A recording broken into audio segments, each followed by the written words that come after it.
नमस्कार दोस्तों, आज हम आपको बताने जा रहे हैं हनुमान जी के बारे में।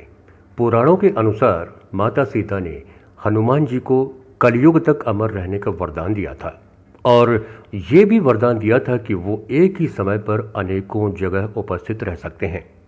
ऐसा माना जाता है कि धरती पर जहाँ भी राम नाम का सुमिरन किया जाता है वहाँ वीर बजरंगबली पहुँच जाते हैं, चाहे भेष बदलकर ही पहुँचें, लेकिन पहुँचते जरूर है। माता सीता के वरदान से हनुमान जी आज भी जीवित हैं और धरती पर कहीं न कहीं विचरण कर रहे हैं। हनुमान जी का जन्म वानर प्रजाति में हुआ था।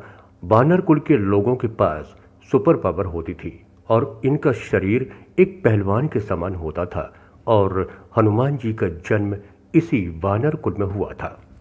हनुमान जी के चिरंजीवी होने के सबूतों के बारे में अब हम आपको बताते हैं।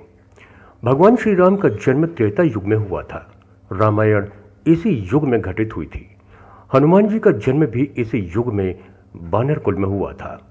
रामायण के बारे में थोड़ा बहुत तो आपको पता ही होगा कि कैसे श्री राम ने हनुमान जी और वानर सेना की मदद से रावण का अंत किया। उसके बाद क्या हुआ कोई नहीं जानता, ये हम आपको बताएंगे। लंका विजय के बाद श्री राम ने कई वर्षों तक अयोध्या पर राज किया। हनुमान जी की राम भक्ति देखकर माता सीता ने उन्हें अमरता का वरदान दे दिया। धीरे धीरे त्रेता युग की समाप्ति हो गई और भगवान विष्णु के अवतार श्री राम जी अपने वैकुंठ लोक वापस लौट गए। यानी कि श्री राम ने अपना शरीर त्याग दिया। इस बात से हनुमान जी बहुत दुखी हुए और वो भी दक्षिण भारत की ओर निकल गए। उन्होंने निश्चय किया कि वो अब जंगलों में ही रहेंगे। इस दौरान वो एक कबीले में कुछ दिनों के लिए रुके थे। इस कबीले के लोगों ने हनुमान जी की बहुत सेवा की।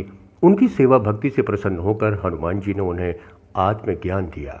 आत्मज्ञान वो दिव्य ज्ञान है जिससे आपको अपने वर्तमान, भविष्य और भूतकाल सबका पता चल जाता है और ये भी पता चल जाता है कि अगले जन्म में आप कहाँ जाओगे और पिछले जन्म में आप कहाँ थे। उस कबीले के लोगों ने हनुमान जी से ये आग्रह किया कि वो समय समय पर वापस लौटकर उनकी आने वाली पीढ़ी को भी ये आत्मज्ञान दें। हनुमान जी ने इस कबीले के लोगों को वचन दिया कि वे हर 41 साल में एक बार आत्मज्ञान देने जरूर आएंगे। बहुत सालों तक इस कबीले के बारे में किसी को पता ही नहीं था, लेकिन कुछ सालों पहले विदेशी वैज्ञानिकों ने इस कबीले को ढूंढ निकाला। उस कबीले के लोगों ने बताया कि हर 41 साल के बाद एक वानर रूपी आदमी हमारे कबीले में आता है। उस कबीले के पास से संस्कृत भाषा में लिखे ताम्रपत्र भी मिलते हैं। पूरी दुनिया से कटकर रहने के बावजूद भी उस कबीले के लोगों का रहन सहन, संस्कृति और बुद्धि किसी संत से कम नहीं। कबीले के लोगों ने यह भी बताया कि वो उनके पूर्वजों को एक मंत्र देकर गए थे और कहा था कि यदि तुम इस मंत्र का जाप करोगे तो मैं रोशनी से भी तेज गति से प्रकट हो जाऊंगा।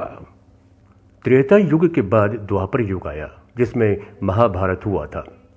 महाभारत ग्रंथ को ध्यान से पढ़ने पर पता चलता है कि हनुमान जी महाभारत के समय भी थे। महाभारत ग्रंथ में कई बार हनुमान जी का जिक्र किया गया है। द्वापर युग में हनुमान जी ने एक बार अर्जुन का घमंड तोड़ा था और एक बार भीम का घमंड तोड़ा था। इन दोनों कहानियों का उल्लेख महाभारत में मिलता है। महाभारत के युद्ध में श्री कृष्ण के कहने पर हनुमान जी ने अप्रत्यक्ष रूप से अर्जुन के रथ पर विराजमान रहकर पूरे युद्ध के दौरान अर्जुन की रक्षा की थी।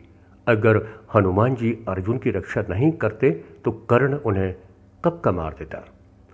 द्वापर युग के समाप्त होने पर आया कलयुग और इस युग में भी हनुमान जी के जीवित होने के पुख्ता सबूत मिलते हैं।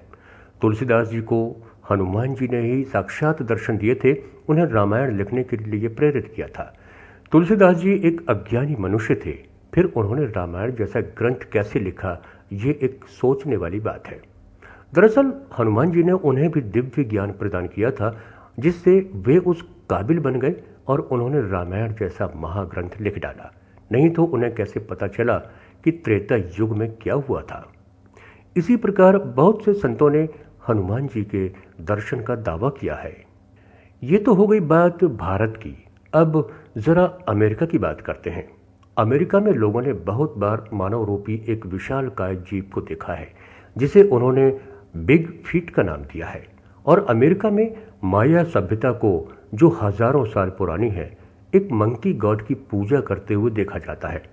इस मंकी गॉड की प्रतिमा एकदम हनुमान जी जैसी लगती है। हमारे देश में कई जगह बड़े बड़े पैरों के निशान आज भी मौजूद हैं, जो किसी इंसान के तो बिल्कुल भी नहीं हो सकते हैं। अब तो आप मानेंगे कि हनुमान जी आज भी धरती पर ही हैं और इसी कारण से माना जाता है कि कलयुग में हनुमान जी सबसे ज्यादा सुनने वाले देवता हैं। अगर सच्ची श्रद्धा से उन्हें पूजा जाए तो वो भक्त की रक्षा करने क्षण में प्रकट हो जाते हैं।